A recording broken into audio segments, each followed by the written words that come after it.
हम सब जानते हैं कि आज कलकत्ता हाई कोर्ट ने जो मुस्लिम को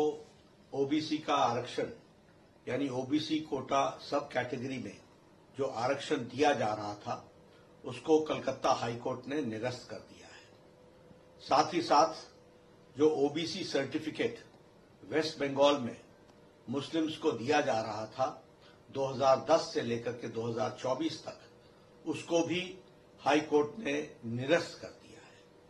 ये दोनों ही जजमेंट्स, ये दोनों ही जो फैसले आए हैं, ये बताता है कि किस तरीके से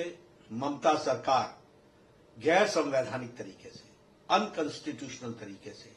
तुष्टीकरण की नीति को आगे बढ़ा रही थी और एक तरीके से कहा जाए तो मुस्लिम लीग के एजेंडा को आगे बढ़ा रही थी। प्रधानमंत्री मोदी जी ने इस चुनाव में बड़े स्पष्ट शब्दों में इस विषय को उठाया कि किस तरीके से ये इंडी गठबंधन, ये घमंडिया गठबंधन, ये ममता, ये राहुल गांधी, ये बाकी सारे टोला जो है, ये किस तरीके से घमंडिया गठबंधन के तहत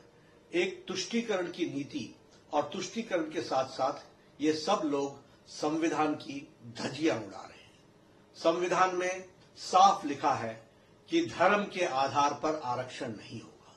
लेकिन यह सब लोग मुस्लिम लीग का एजेंडा, जिस मुस्लिम लीग के एजेंडे के कारण भारत का विभाजन हुआ, उसी को फिर से आगे बढ़ाने का काम ये सारा घमंडिया गठबंधन कर रहा है और तुष्टीकरण की नीति को आगे बढ़ा रहा है। हाई कोर्ट के फैसला आने के बाद तुरंत ही ममता जी ने कहा कि मैं ना मानूंगी। ये क्या संविधान से ऊपर है? ये संविधान को संभालना इनका काम नहीं है, संविधान की रक्षा करना इनका काम नहीं है। ममता जी ने संविधान की रक्षा की शपथ लेकर के वो मुख्यमंत्री बनी है